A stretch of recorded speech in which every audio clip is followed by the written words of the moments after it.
Greetings and salutations. Welcome to this episode of Playwright Spotlight. Before we begin, smash that like button, subscribe to the channel, leave a comment down below, and share the show with your friends. If you're listening to us on your favorite podcast platform, be sure to leave a 5-star review and subscribe to the channel.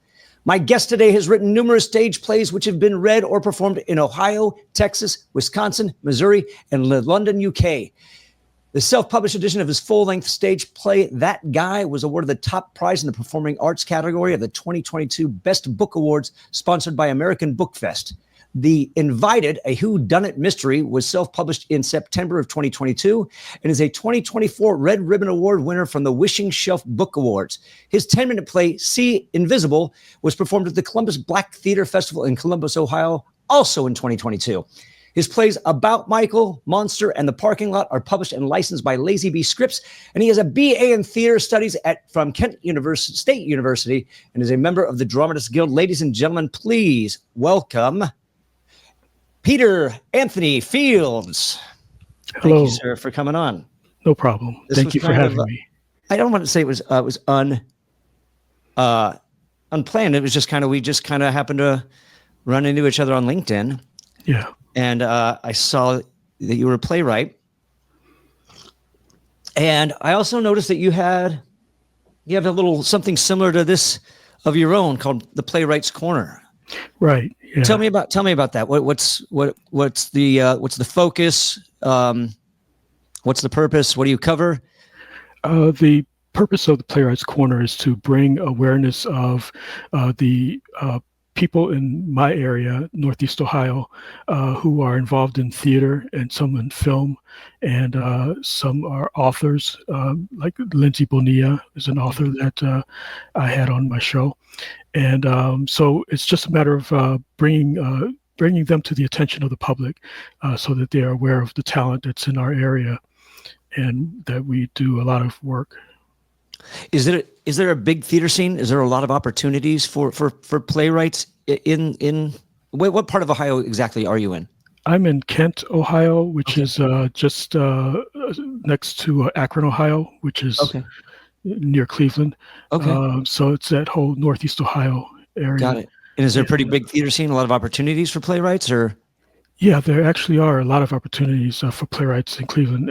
As you may know, Cleveland, Ohio, is the second largest theater district in the country. Oh, I don't think I knew that. Okay. And so there are many theaters downtown Cleveland, many theaters in Akron area, as well as the suburbs of Cleveland.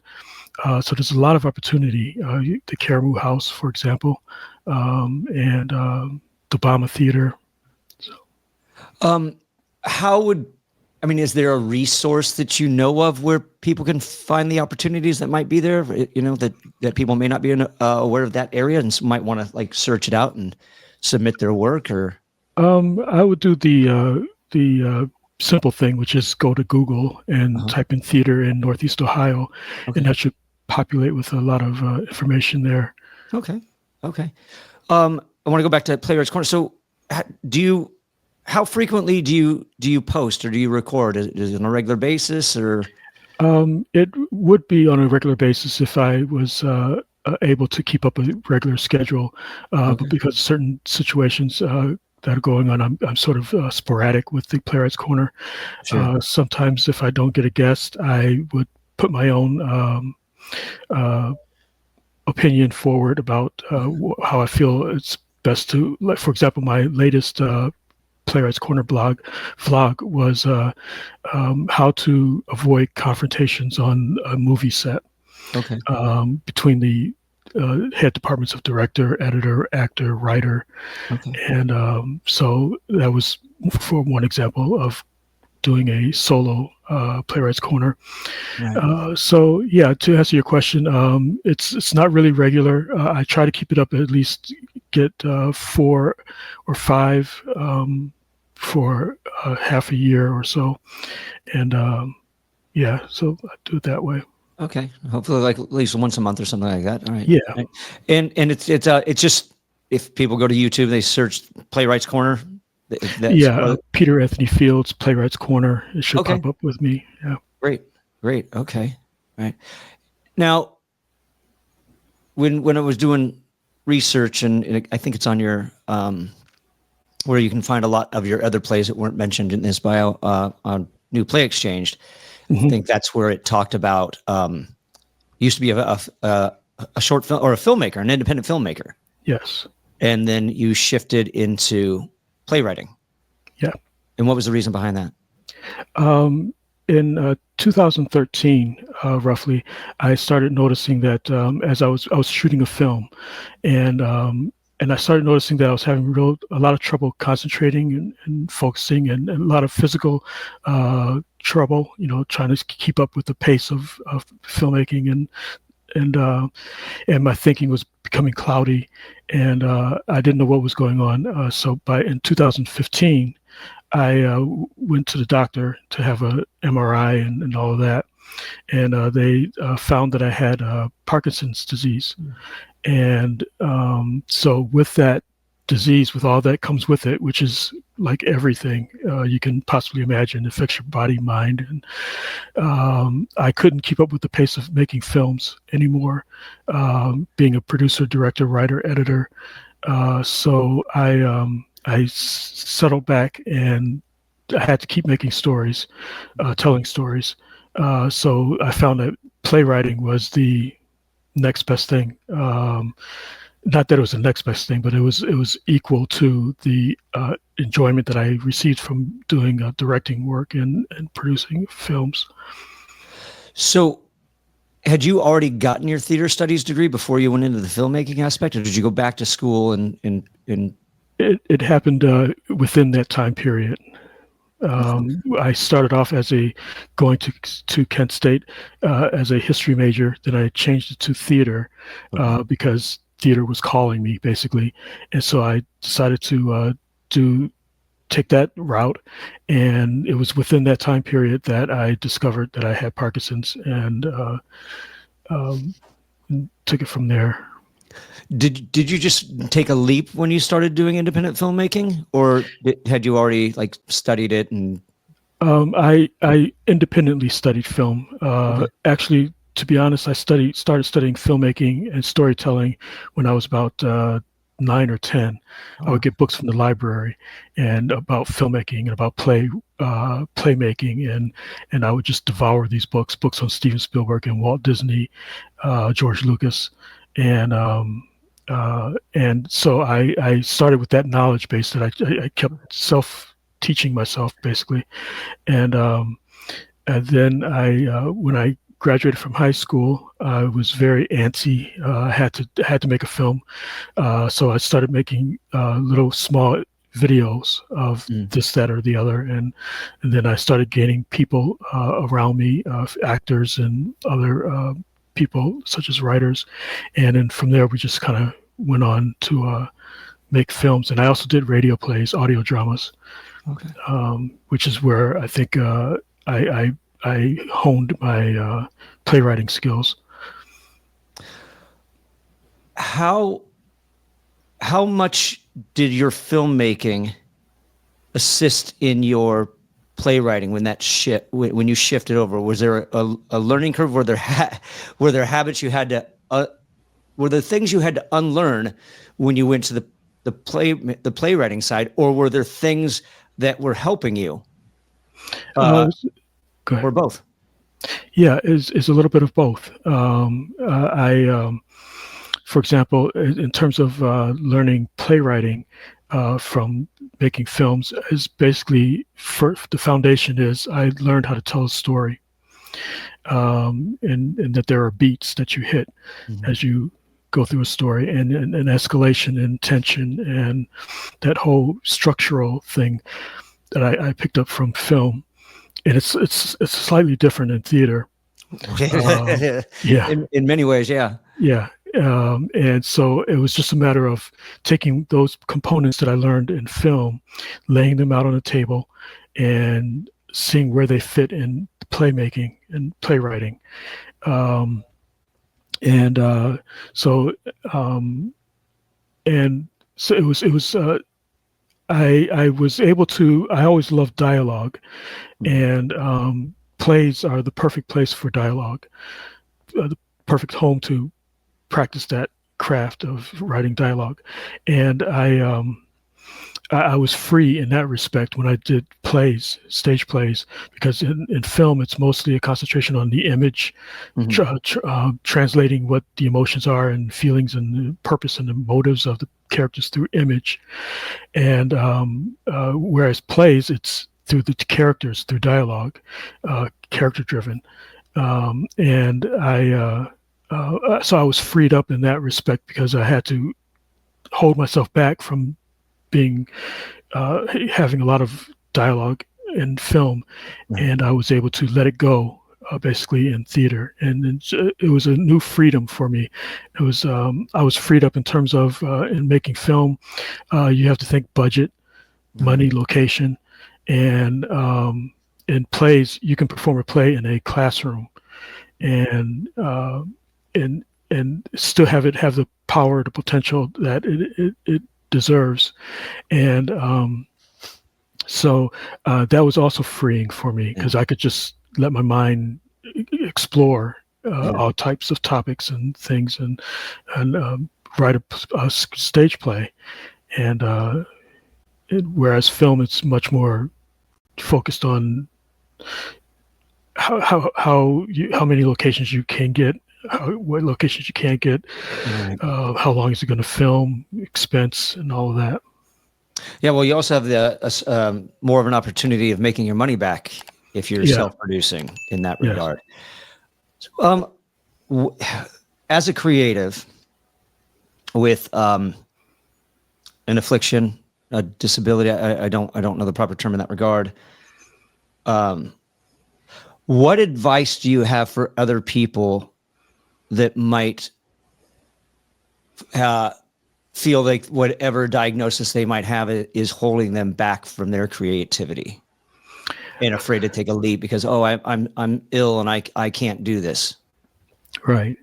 It's not easy for me to write a script is 10 times, 20 times harder than what it was, more challenging than what it was when I was when I didn't have all the symptoms of Parkinson's.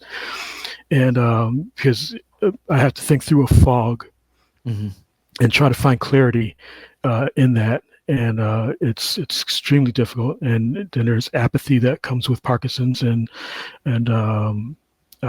fatigue, and just so many things that come along with this package that I've been presented. And so my advice is acknowledge that you have this disability, and then find ways to get around it or go through it. Encourage yourself constantly every day. You have to have positive thoughts. You have to fill yourself with positive thoughts. You can do it. It's a challenge. It's not hard or difficult. It's a challenge, and you're excited to meet that challenge and get over that hill. And so it's a lot of mental work to do that you have to invest in. It's not going to just come to you.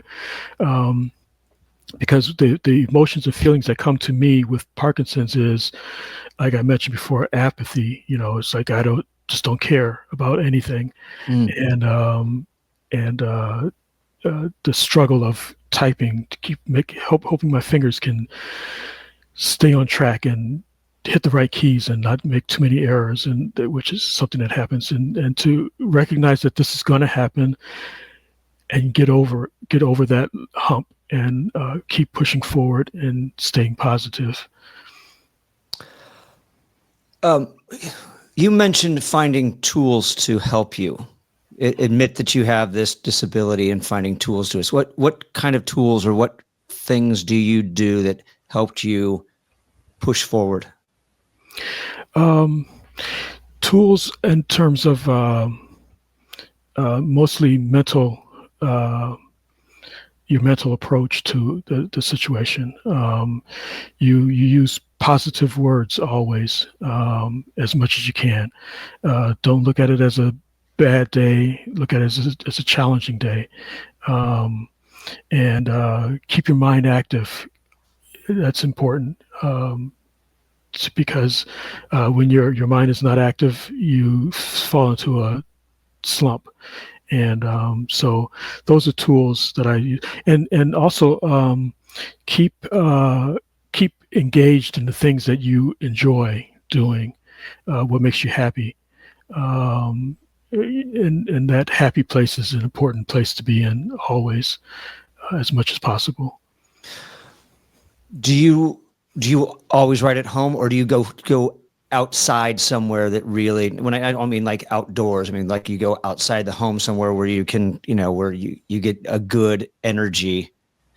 Because I know that sometimes, one, being at home is distracting, and two, being at home can kind of just, when you stay inside a lot, it's hard to be motivated to do anything else, but just, I don't know. I mope is not the right word, but you know what I mean. Yeah.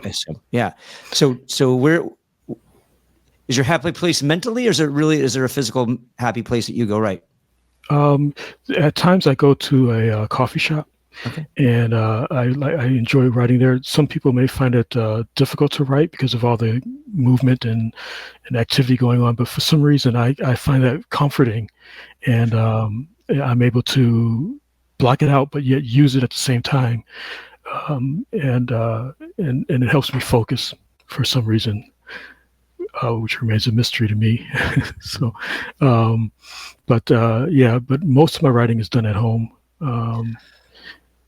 I choose different rooms. Sure. Well, do you find that maybe because there are so many distractions, and with what you're dealing with, it forces you to really, really hone in and focus more than you normally would? Yeah, that's a very good point. Yeah, I think so. Actually, yeah. Because I mean, when I'm at home, I'm looking for distractions. Mm-hmm. to avoid writing, Right. where when I'm surrounded by them, then I might hone in a little bit more. That's interesting. Right. You mentioned you kind of get a little cloudy minded, Mm-hmm. and it's really difficult for you to sometimes to concentrate to get something out, and Yeah. you really kind of have clarity on the page. Right. So when you take a step back and you come and revisit what you were working on prior, do you recognize, can you recognize where those moments are and say, I know how to fix this now? Yeah. Or does that cloud keep coming back and you're like, I don't know what I was doing? The cloud lessens in the midday, morning and midday is where I'm the sharpest. And then as it goes into night, my mind starts to get really foggy, really cloudy. And if I do any writing at night, or the early morning hours, I look back at it a few hours later when I'm more awake, and I say, who wrote this? What is this? This doesn't make much sense. And so then I go and I revise it and make it more coherent. But I found that that's always the case with me. If I write at night, nothing I write is going to be worth anything aside from being a foundation point where I can revise it and build up on it. Do you find that in a weird, ironic way, that's kind of a bit of a gift? Yeah, I do.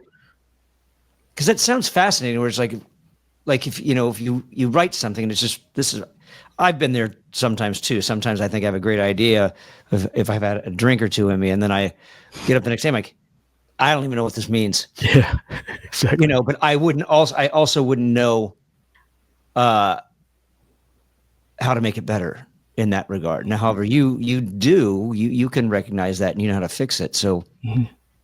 that's fascinating to me. What are there any other aspects in that regard? I mean, I guess I know the keystrokes and things like that are an issue, but does it just make the development a little bit longer because you have to edit a little bit more than most people would have to, or are there other struggles besides that in the mental game, if you will? Yeah, the additional struggles would be that it takes me a longer time to write than it used to. For example, I could maybe write 2 pages a day. If I write 2 pages a day, I'm really doing very good. But if I write 2 pages a day now, that's equal to like maybe 5 pages before. So the challenge is slowly grinding through the process to find the right words to put down that conveys what's actually in the safe part of my brain before it goes through the filters and gets diluted and disturbed. So that's the challenge there for me, mostly. So you've been, it's been 10 years. Yes. Since your diagnosis. Okay. But yet you've really pushed through, not even just writing, but taking steps to self-publish. Yeah. And I know that you and I used a common thing, going through Amazon to do the self-publishing. But the one thing that fascinated me is that for self-published works, you still managed to go out and get awards for self-published material. What was the marketing behind that? How did you get your books out there once you self-published? I looked up online contests, festivals, and opportunities for acknowledgement for your work as an author. And so I found these places like the Wishing Shelf and the American, I can't remember the exact title of the other one, and I found those opportunities, and I just submitted to them and let the cards fall where they may. Was publication a requirement? Yes. Okay. Were these produced prior to to publication, or did you just say, all right, as far as I'm concerned, this is finished and I'm going to self-publish it and get it out there? Some I had readings with, and others I just finished it and said, I'm just going to put it out there as a work of literature, as a stage play. As you know, stage plays are considered literature. So I did both directions. Did submitting those and getting those awards help get your stuff produced post publication? I'm not sure. I have had some that were produced afterwards, so it could be. No one has ever told me that the awards were what made them. Okay, fair enough. Produce. Okay. What made you go? I mean, did you try to submit them to other publications prior, or did you say, I'm just not even going to waste my time waiting for a no, and I'm just going to do it myself? Or both. Once again, some I've submitted to, and they didn't get accepted. So I said, okay, I'm going to publish it myself. Others, I just say, I'm going to publish this myself, and let it go. And then there are others that I like. The 3 that are published by Lazy Bee. I submitted to them first. Okay. And, what made you go that route for those 3? I really don't know. What was the push that led me to go to Lazy Bee for that? I just thought it would be a good fit for them and for me to have it published under their label and license. And so far it's been pretty good. So okay, yeah. Have you gotten a lot? Have you gotten a lot of sales? Do they market it pretty well for you? Are you getting attention from them? I'm just curious. Yeah, I've gotten some attention from it. New York and California, for example, and the bulk of the promotion is on the author.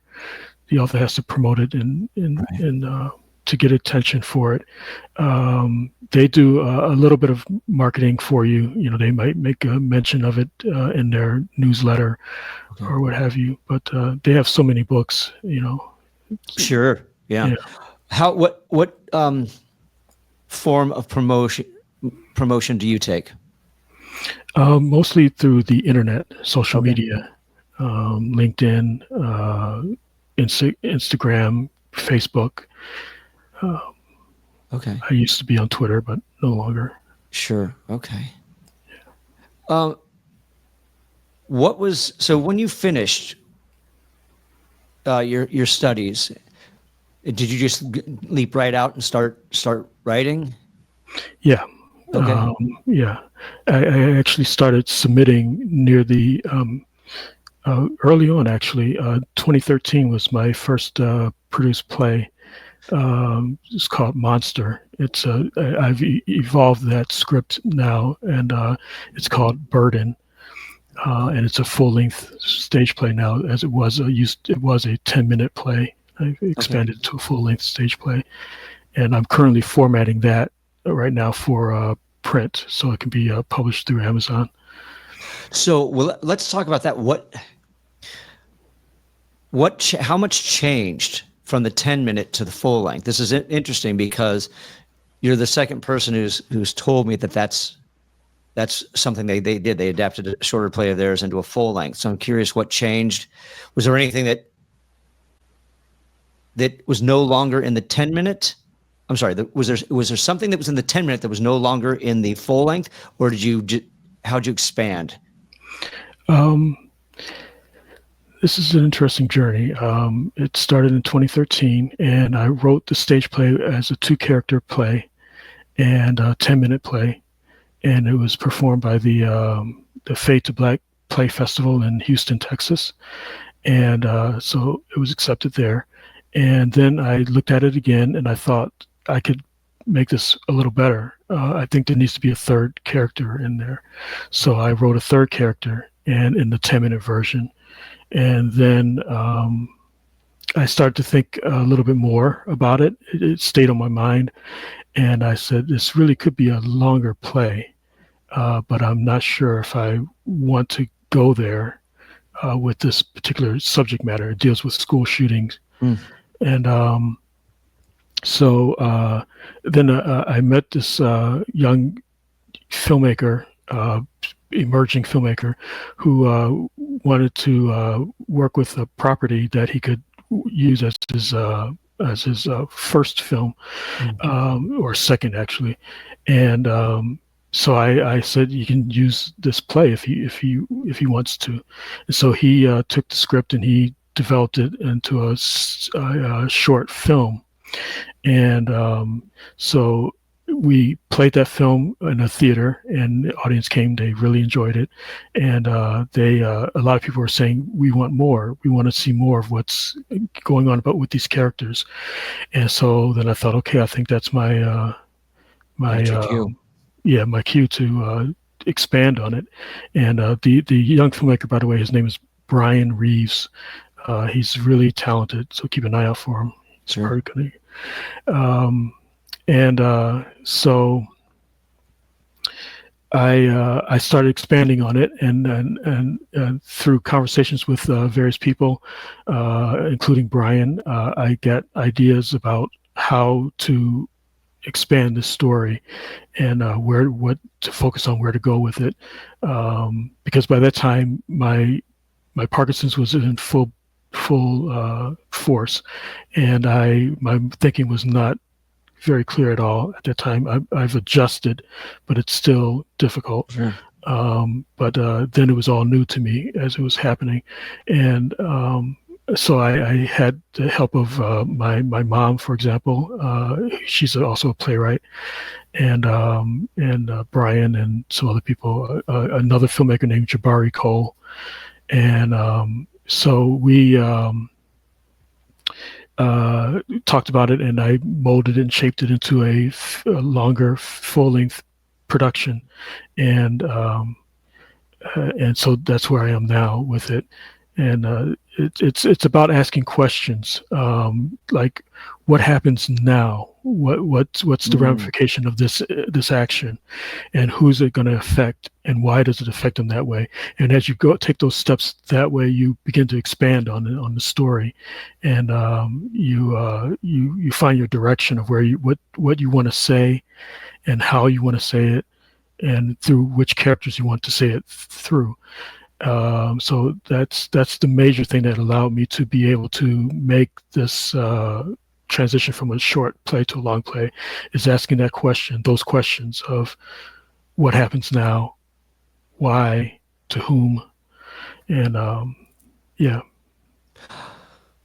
Was it in the original? I'm going to ask the 10 in a 10-minute 2-person, 10-minute 3-person.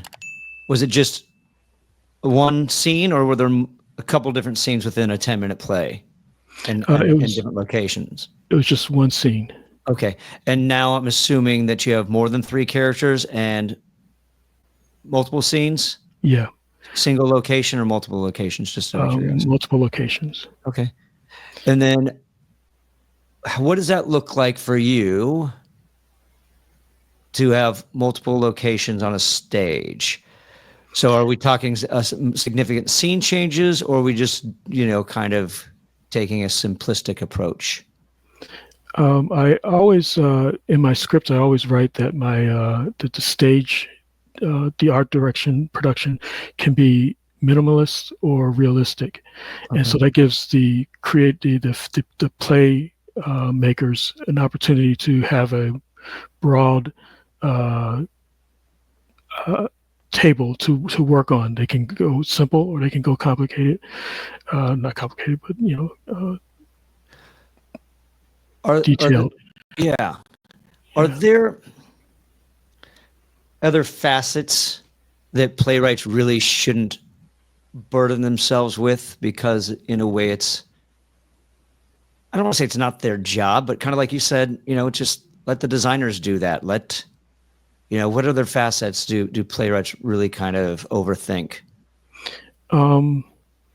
I think being too specific with stage direction and with set design and where things should be, that's an area, just for me personally, that I like to surrender to the artist, the set designer or the director or the lighting director, and but I give them hints. Like the sun.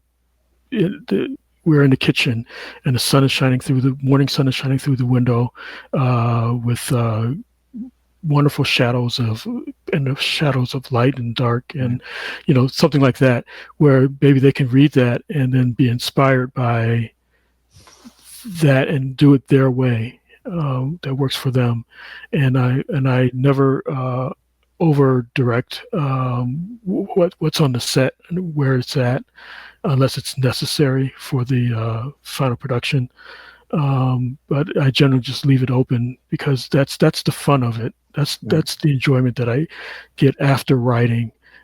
Writing it, I'm enjoying it, I'm loving it, and then the after effect is to see what other creatives have to contribute to it and how they interpret it, and that's exciting to me. When something unexpected is in there, and it's like, oh yeah, that's cool. I didn't think about that, but they were inspired to do it. Have you attended all or most of your productions outside of stage readings, things that have been produced? I attended my play in actually, it was my mom's play that played in Houston at the same festival, different year.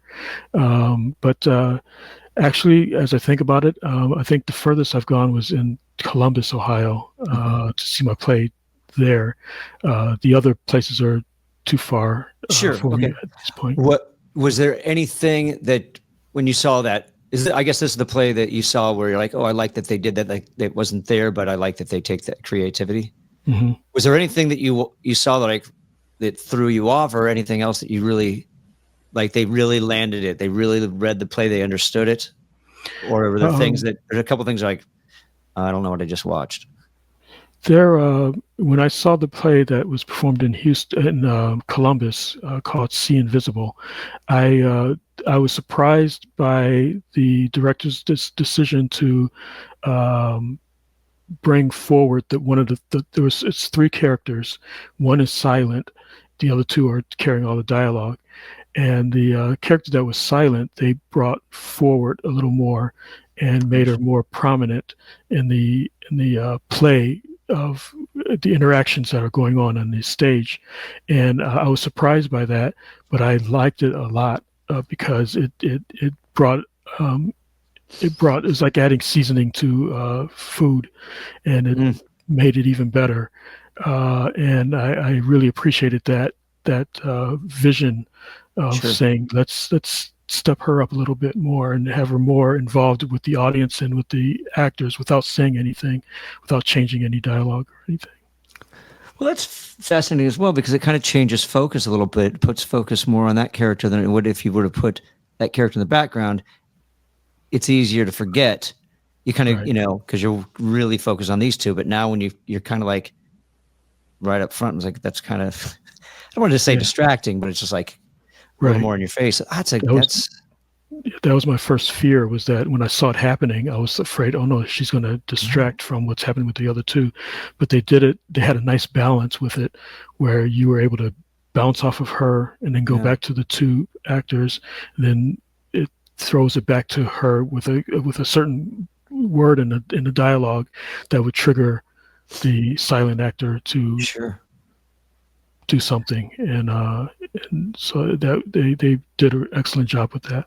Well, it's interesting how something so minuscule can make such a huge impact. Yeah. When you did your stage readings and went, did you find that you went back and changed some things? Did you? Some lines of dialogue I changed because it didn't sound right when I heard it coming from the actors, and so I said, okay, I have to make this a little bit more, a little more realistic here, or whatever needed to be done.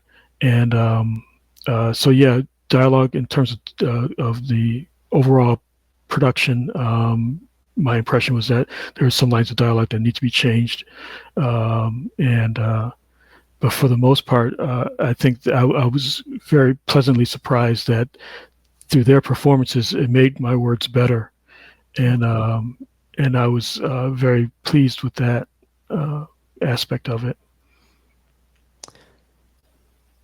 I know you self-publish. Do you self-produce? No, that starts moving into the world of Parkinson's.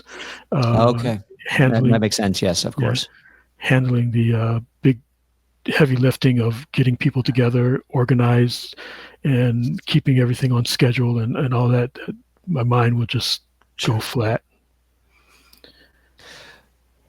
So and not to get personal, because you just brought it, you kind of lit a match. If you just keep it like one task, is it the multitasking where it really comes into play? Or like when you're just playwriting, it's a little bit easier. Yeah. But if you try to multitask it, everything's out the window. Right, exactly. When I playwright, and I'm just writing, it's just me and the words and the screen, and I'm letting it go. There's no pressure. No one is just over my neck, back, telling me, do it this way, it shouldn't be done that way, when is it going to be done, or any of that stuff. It's just me and the work. Right. When I produce, if I produce, like you said, it comes into the world of multitasking, and that's where it all falls apart. So it's no fun, because I used to be able to do all of that. I used to be able to multitask really well and everything, and then I see this difference in me where I can't do it anymore. That can be frustrating. Sure. But I understand what it is, and I'm able to get through it. For the plays of yours that are local, do you refrain from attending rehearsals and collaborating then, just because of this exact situation where you wouldn't even be able to focus on?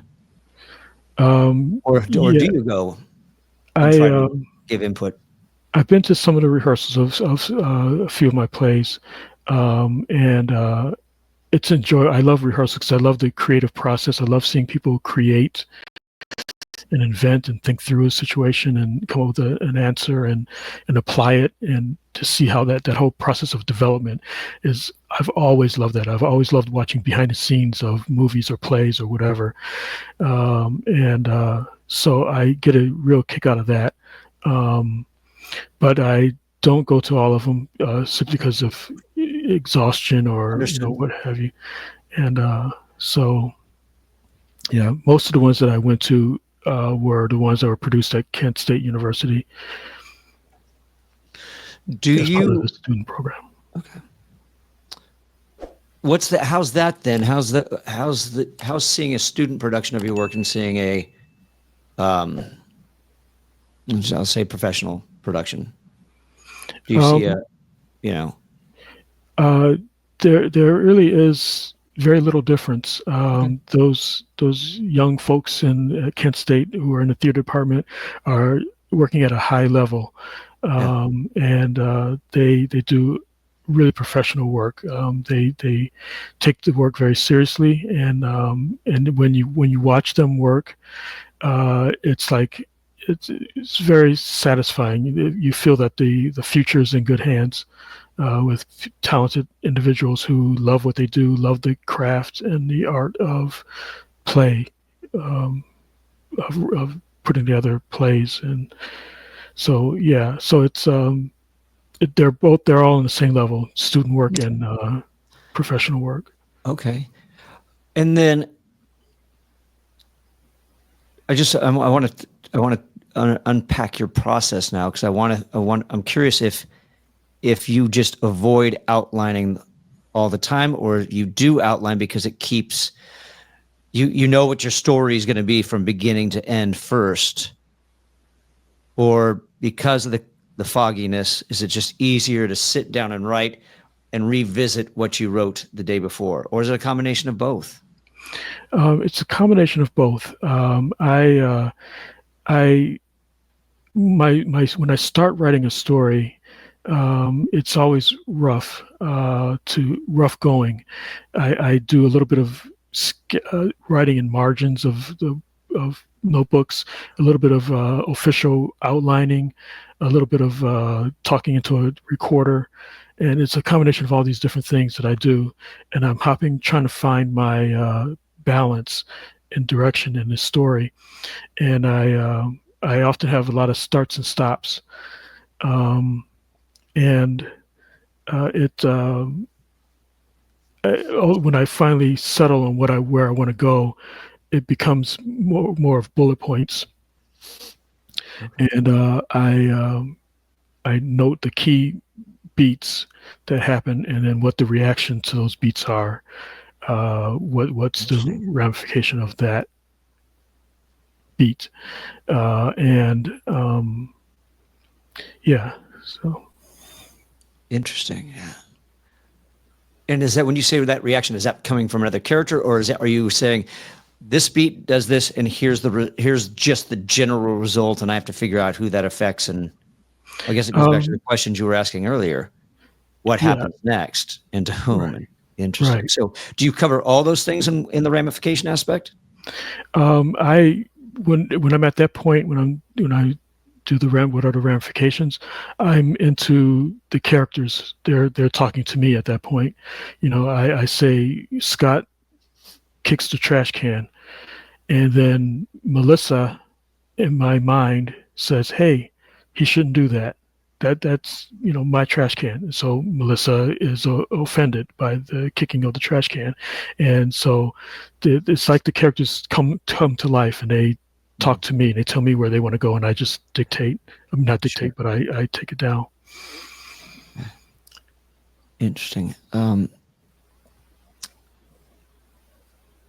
There was somewhere I was going to go with that, and then I lost my train of thought. Hope the passengers are okay. What are you working on right now? Right now, I'm doing more mechanical work with the script. I'm reformatting it for publication at Amazon.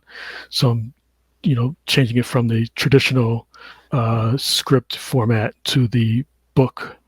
Yes. Yeah. Yeah, we've talked about that in past episodes, and I finally got a good answer. I can't remember exactly what it was, but I never understood why the script format was different than what you got from Sam French Mm-hmm. and dramatist play services. I'm like, well, that doesn't make any sense. This is how I've always thought that plays were supposed to be written and formatted. Right. And then I found out, I think when I got final draft and whatnot, I was like, that's not how it works. Like, Yeah. that's good. Yeah, that's one of my little pet peeves. I wish there was one standard, and stick to that, and makes it a lot easier. Yeah, 100%. Well, I tried to get somebody from Concord Publishing on, and they just kind of blew me off just because that was a question that I always wanted answered, you know, and then processes and things like that and how people go. But I guess they've got more important things to do. Yeah. So no current works that you're actually starting anew or anything like that. No, though I do have an idea that I want to work on, that I'm starting the process now of writing a phrase or a word or a description down on the margins of my notebooks. And so I have started a process, but it's very early on. Sure. And it's a matter of finding that rhythm. Okay. And then where can people find your work? You can find my work on Amazon.com. You can put in Peter Anthony Fields, and the title of my books could also help direct you better. The Invited, That Guy, and some others that I have there. But, Peter Anthony Fields, and that should take you there. Okay. And also Lazy Bee Scripts. Okay. Just go to Lazy Bee Scripts and put in my name in the find author, Peter Anthony Fields, and it should take you there. Great. And then I finally, I have a website. I'm sorry. Oh, go with that. Include that, please. Yes, absolutely. Yeah. PeterAnthonyFields.com. Great. And there you can find, that's probably an easier place to start. It'll direct you directly to the links on Amazon and Lazy Bee. Yeah, we'll definitely include all those show notes, all those things in the show notes down below. Absolutely. And then, which I don't have to ask because you already said that you are on the socials. What are your handles for those that you're on? Honestly, the specific handles I have long since forgotten because I don't look at it. I just kind of log on and go where I'm going. But once again, you can use my name and the full name, Peter Anthony Fields, and it might get you there. Should get you there. I will do the research and include them down there myself. Well, on that note, then, so we got LinkedIn, Instagram.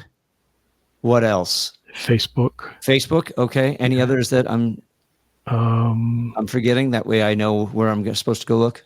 No, there's one more that's kind of like surfing only Amazon. It's my author's page on Amazon.com. Well, yeah, we can include that as well. Even if it is on your website, we can include that down below as well. Okay. Awesome. Well, I'm inspired, Peter. Keep up the hard work. I'm sure you're an inspiration to a lot of people that are going to listen to this episode. So I really appreciate you coming on. Well, thank you very much for asking me on. I appreciate that a lot. It gave me a boost for this period because I was going into one of those low slumps that I had to work myself out of, and this one just gave me a huge boost up. So warms my heart to give you that motivation. Thanks for coming on to this episode of Playwright Spotlight. All right. Thank you. Thanks for tuning into this episode of Playwright Spotlight. Again, smash that like button, subscribe to the channel, leave a comment down below, and share the show with a friend. If you're listening to us on your favorite podcast platform, be sure to leave a 5-star review and subscribe to the channel. And in the meantime, and until we see each other again, don't let anything hold you back, and keep writing.